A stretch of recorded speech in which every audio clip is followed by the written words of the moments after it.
అంటే మీలాంటి సహనటులు ఒక మాట చెప్పుంటే ఆయన కొంచెం ధైర్యంగా ఉండొచ్చు చెప్పారండి. కదా! చెప్పుండొచ్చు. నాకు తెలిసి ఫీమేల్ కో ఆర్టిస్ట్ కాకుండా మేల్ కో ఆర్టిస్ట్ ఆయనకి చెప్పుండొచ్చు కూడా. హ్మ్. చూడండి ఎవరి పర్సనల్ లైఫ్‌లో ఎంతవరకు మనము ఆహ్, హ్మ్, జోక్యం చేసుకోవచ్చు అంతే చేసుకోవచ్చండి. హ్మ్. అండ్ తన చిన్న వయసు కాదు కదండీ తనది. ఎదుటి వాళ్ళు చెప్తే నేర్చుకునే వయసు కాదు. సో, కొంతవరకు చెప్పగలమండి. ఆ తర్వాత వాళ్ళు డిసైడ్ చేసుకోవాలి. ఎందుకంటే రేపొద్దున ఆహ్, ఏమంటారు మనం వెళ్ళే మార్గం మనం చేసుకునే పాత్ అనేది మనకు ఏం తెచ్చిస్తుంది వెనక్కని ఆలోచించుకొని ముందుకు వెళితే హ్మ్. బావుంటుంది. అంటే వాళ్ళు ప్రయాణించే కారు గూడా కొత్తగా అప్పుడే కొన్నారంట. ఒక 2, 3 మంత్స్ బ్యాక్ కొన్నారంట. హ్మ్. హ్మ్. సో, అవి గూడా లోన్‌లు పెట్టి లోన్ తీసుకొని కొన్నారంట. అంటే వాళ్ళకి ఫైనాన్షియల్‌గా బ్యాక్‌గ్రౌండ్ గట్టిగానే ఉంటారా? లేదా ఎట్లా అంటే చాలా అది ఎలా తక్కువనే ఉంటదా? మాకు తెలుస్తుందండి? హ్మ్. మీరు చెప్పండి. హ్మ్. ఎవరో కో ఆర్టిస్ట్‌లు అంటే అందరూ కూడా ఇప్పుడు ఈ అంటే ప్రొఫెషన్ అనే కాదు. మీకిప్పుడు మీకు అర్థమైతుంది కదా! ఇప్పుడు సపోజ్ మనం వాళ్ళు ఇష్టపడ్డారు. ఒక సెట్‌లోకొచ్చాం. కారు కొనుక్కున్నారు. సెట్ సెట్ వాళ్ళకి లోన్‌లున్నాయి. వాళ్ళెలా తీర్చుకుంటారన్నది నాకెలా అట్లా తెలుస్తది? మనం సెట్‌లోకొచ్చినప్పుడు చెప్తా ఉంటారు కదా! అవన్నీ వాళ్ళ నాకు ఫీలింగ్స్ తెలీదు. వాళ్ళు చెప్తా ఉంటారు. ఇట్లా ఎవరు అక్క మాట్లాడరు. ఇప్పుడు మిమ్మల్ని ప్రేమగా ఆహ్, అహా! అక్క అని పిలిస్తే, హ్మ్. పిలిచినంత మాత్రాన ఈ విషయాల్ని అండ్ లాస్ట్ మేము ప్రేమగా ఆహ్, నీరజ అక్క దగ్గర అయ్యో! దగ్గరకొస్తారు.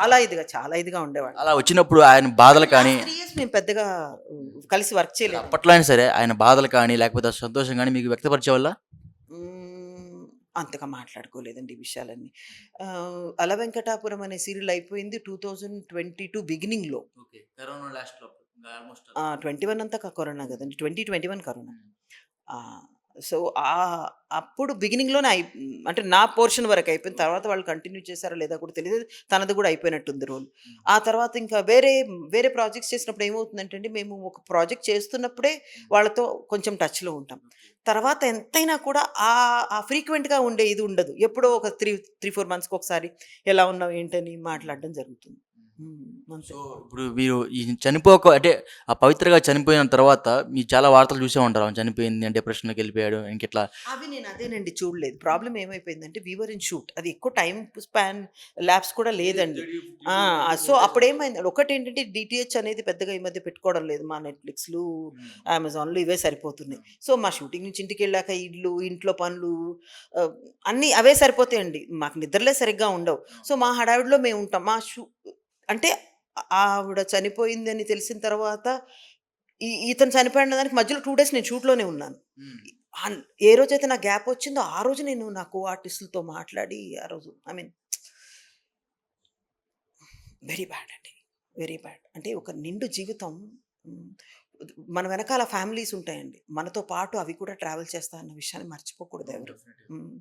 Should not forget. మీకు ఆయనతో ఎంత అనుబంధం ఉంటే మీరు కళ్ళంట నీరు తెప్పించుకోరు. సో, అంత అనుబంధం ఉంటే మాత్రం ఆ బాధ మాత్రం మీకు బయటకొస్తది. మీరైనా సరే చెప్పుండాల్సింది చూసి సమయంలో ఆ 2, 3 రోజుల గ్యాప్‌లో. లాస్ట్ అప్పుడు మేము వి వర్ ఎట్ వర్క్ అండి. ఇన్‌ఫాక్ట్ అంటే ఇలా అవుతుందని ఎవరు ఊహించరు కదండీ!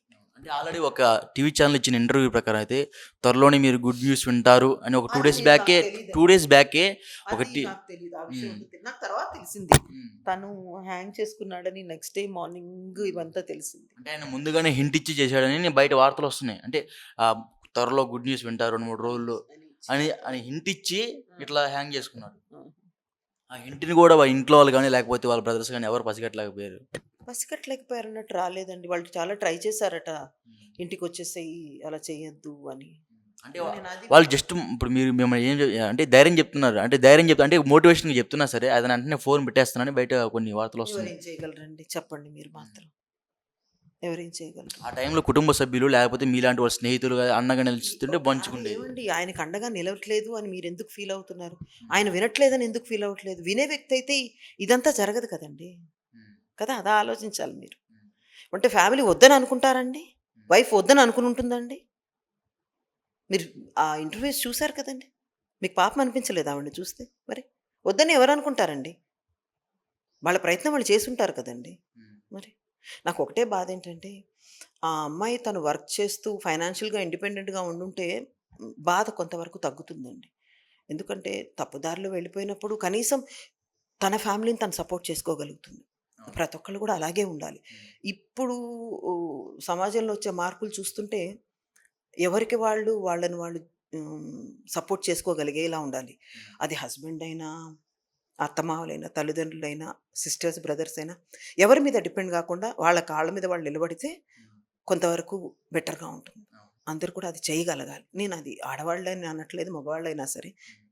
ఎవరైనా కూడా ఇలా ఫ్యామిలీస్ బ్రేక్ అయిపోయి ఇన్ని నాశనాలు జరుగుతున్నప్పుడు కొంచెం వాళ్ళకి ఊరటుంటుంది.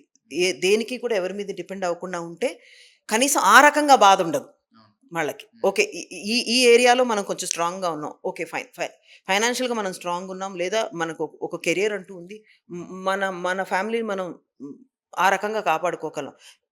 ఈ రకంగా బాధ ఒకటే మిగులుతుంది. అన్ని రకాలుగా బాధపడ్డ ఫ్యామిలీస్ ఇలాంటి విషయాల్లో చాలా ఉన్నాయి. హ్మ్. ఎందుకు అంతవరకు ఎందుకు వెళ్ళాలి? అందుకే కొంచెం ముందు జాగ్రత్తగా ఉండటం బెటర్. రేపు ఏం జరుగుతుందన్నది ఎవరికీ తెలీదు. తెలియనప్పుడు ఏం చేయాలి? జాగ్రత్త పడడం తప్ప ఇంకెవ్వరు ఏం చేయలేరు. మేడం బుల్లితెరలో నటించే ఇలా ఇంకా చిన్న చిన్న ఆర్టిస్టులు చాలామంది ఉంటారు. సో, వాళ్ళు ఇలాంటి ప్రయత్నం చేసే ముందు చేయకుండా ఉండడానికి మీరు ఎలాంటి సజెషన్స్ ఇవ్వగలుగుతారు? నేనిచ్చేదేంటంటే ఇప్పుడు ఇప్పుడు ఇలా చేస్తున్నారు అన్నవాళ్ళు చిన్న పిల్లలు కాదండి. కదా! చిన్న పిల్లలంటారా? ఆ వయసుకొచ్చి 20లు దాటి, 30లు దాటి, 40లు దాటుతున్నప్పుడు ఎవరికి వాళ్ళకి ఆ సెన్స్ ఉండాలండి. కదా! హ్మ్. సమాజానికి ఒక విలువుంటుంది. మనకు విలువలుంటాయి. మనకి కొన్ని ఎథిక్స్, ప్రిన్సిపల్స్ ఉంటాయి. హ్మ్. అవి అందరూ పాటించాలండి. అందరికీ ఉండాలి. కేవలం ఇటువైపు వాళ్ళకే కాకుండా అటువైపు వాళ్ళైనా సరే. ఎ ఎక్కడైనా చూడముచ్చటగా ఉంటుందంటే ఒక పెళ్లి కాని వాళ్ళు ఇష్టపడి పెళ్లి చేసుకోవడం అనేది చూడముచ్చటగా ఉంటుంది కదండీ! అవును. అదే కదా సమాజంలో మనం చూడడానికి బాగుండేది. అవును. ఇలాంటివి కాదని అనుకుంటా. హ్మ్. మనం ఇష్టం అనేది ఏముందండి ఒక 10 నిమిషాలు ఎవరి మీదైనా కలిగితే ఒక్క క్షణం ఆగి ఆలోచించాలి. అతనికో, ఆమెకో ఒక ఫ్యామిలీ ఉందేమో, మరి ఆ ఫ్యామిలీ ఉన్న వ్యక్తి నా వాడు కానప్పుడు, నా మనిషి నాకు సంబంధించిన మనిషి నేనేం చేస్తున్నాను ఈ మనిషితో అన్న జ్ఞానం మనకు ఏడవాలి గదండీ! ఏడవక్కర్లేదంటారా? డెఫినెట్‌లీ. మరి అక్కడ క్షణం ఆగి ఆలోచించాలి. పొద్దున్నుంచి సాయంత్రం దాకా మనం ఎంత పర్సనల్ స్పేస్‌లో కలిసి వర్క్ చేసినా ఎండ్ ఆఫ్ ద డే ఇంటికే ఎళ్ళాలండి. డెఫినెట్‌లీ. ఆళ్ళింటికి, ఈళ్ళింటికి ఎళ్ళిపోం గదండీ మనం. హ్మ్. హ్మ్. ఆ జ్ఞానం ఉంటే అవును. సరిపోతుంది. మేడం అది గాక ఇప్పుడు ఆమె చనిపోవడం వల్ల అవతల ఫ్యామిలీ బాగా డిస్టర్బెన్స్ అయ్యారు. వాళ్ళు చిన్న చిన్న అయ్యుంటారండి. పిల్లలు వాళ్ళు ఆ అమ్మాయి గూడా వాళ్ళ కూతురు ఎవరైతే ఉందో చాలా అంటే ఒక మీడియం ఒక 8-9థ్ క్లాస్ స్టాండర్డ్ అమ్మాయి. వాళ్ళ అబ్బాయి అంటే కొంచెం పెద్ద అబ్బాయి. యువతల పక్క వచ్చేసరికి చిన్న చిన్న పిల్లలు. అలాంటి చిన్న పిల్లలకి ఇప్పుడు ఎవరు మేడం అండ? వాళ్ళ వాళ్ళ ఫాదర్ గూడా కొంచెం ఫైనాన్షియల్‌గా లోగా ఉన్నారు. అదే అంటున్నానండి నేను. ఇలాంటివి జరగకుండా ఎవరికి వాళ్ళు ఆలోచించుకోవాలండి. హ్మ్. ఇవేముండేయండి ఈ అట్రాక్షన్స్ అనేవి ప్రతి చోట జరిగేవి. హ్మ్. ఒక క్షణం ఆగి ఆలోచించితే హ్మ్. ఇలాంటివి జరగకుండా ఉంటాయి కదండీ. హ్మ్. హ్మ్. సో ఏముందండి వాటి వెంట పడిపోవడం ఎంతసేపు? ఎవరైనా వెళ్ళిపోవచ్చు కదా! ఆపేదెవరిక్కడ? హ్మ్. లేదు. మనని మనమే ఆపుకోవాలి కదా! ఆ విలువ మనకుండాలి కదండీ. సో ఆయనకేమన్నా ఇష్టమైన ఫుడ్ ఏమన్నా మీకు ఐడియా ఉందా మేడం? అలా ఏం లే మేము యాక్చువల్లీ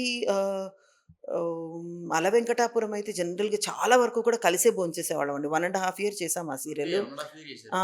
ఆహ్, న కాబట్టి I feel very very bad అందుకనే దట్ బాగా ఎమోషనల్ అవుతున్నారు అహా! మీరు. నేనింకా హ్మ్. అంత ఎమోషనల్ ఏం కాలేదులెండి. హ్మ్. It is very sad. That ఎంతో ఎన్ ఎ లైఫ్ అంటే ఎన్నో ఆశలున్న వ్యక్తి ఇలా చనిపోవడం అనేది హ్మ్. హాఫ్ వే త్రూ చనిపోవడం చిన్నతనండి. పెద్ద వయసు కూడా లేదు అతనికి. హ్మ్.